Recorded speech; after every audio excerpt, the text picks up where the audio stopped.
Bonjour à tous, ça fait plaisir de vous retrouver aujourd'hui. Nous allons clôturer notre série sur l'adorateur authentique en dévoilant un secret. Savez-vous que vous possédez un pouvoir extraordinaire qui peut vous propulser dans une adoration plus profonde, plus puissante, plus intime, plus riche que jamais auparavant? Ne vous dites pas que j'ai pas d'équipe de louange à la maison. Ne vous dites pas je ne sais pas jouer un instrument, parce qu'il ne s'agit pas du tout de ça. Ce pouvoir s'appelle votre volonté. Et oui, tout le monde possède la volonté. Et parfois, on oublie la puissance de notre volonté dans le domaine d'adoration.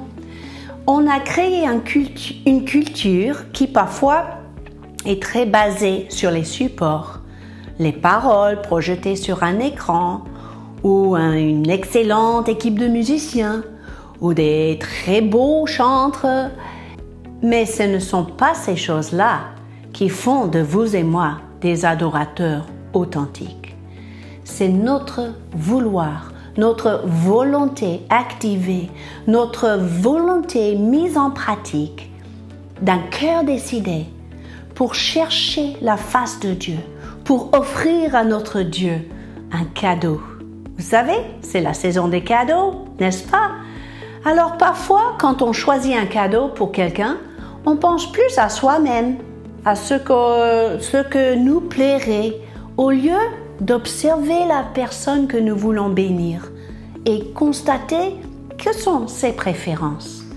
Je trouve que dans nos jours, beaucoup des chants composés se permettent d'exprimer le cœur d'adorateur, mais très focalisé sur soi-même, un peu égocentrique si vous voulez, au lieu de se focaliser sur celui qui est l'objet de notre adoration et notre affection. Mais c'est parce que nous sommes élevés dans une société, je dirais une génération, très focalisée sur soi-même. Et c'est ça, en fait, qui nous empêche de nous donner pleinement par un acte de notre volonté dans le domaine d'adoration. Mais je suis l'exemple de Jésus.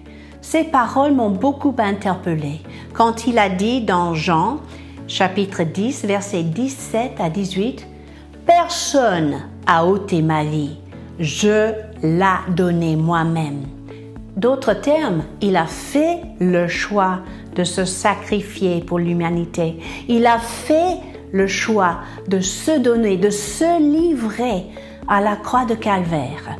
Là, nous voyons que même après une lutte dans le jardin de Gethsémane, là où il a dit « Mais pas ma volonté, Père, que la tienne soit faite », il a soumis sa volonté à la volonté du Père et cela est devenu une force, une puissance.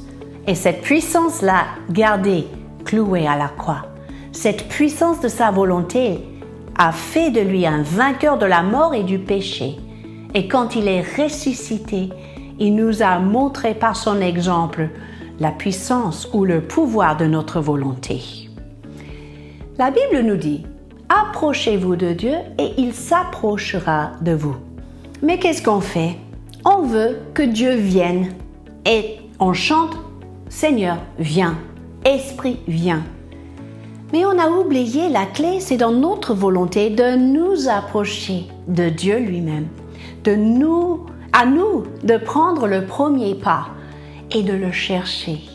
Parce que celui qui le cherche, le trouvera s'il le cherche de tout son cœur.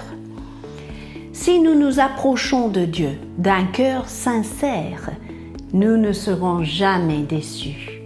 Il est la récompense de ceux et celles qui le cherchent, de ceux et celles qui activent leur volonté, qui décident de leur propre gré d'abandonner les choses moins importantes, de renoncer à penser à eux-mêmes et à poursuivre Dieu, à chercher Dieu, à se donner à Dieu, celui qui mérite notre tout, celui qui mérite notre meilleur.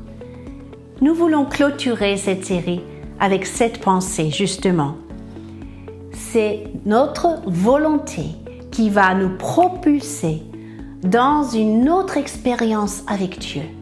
Il répondra toujours à ce cœur assoiffé et il se manifestera à celui qui est déterminé à chercher sa face et à glorifier son nom. Merci d'avoir suivi la série. On se retrouve la semaine prochaine pour la suite, peut-être sur un autre thème.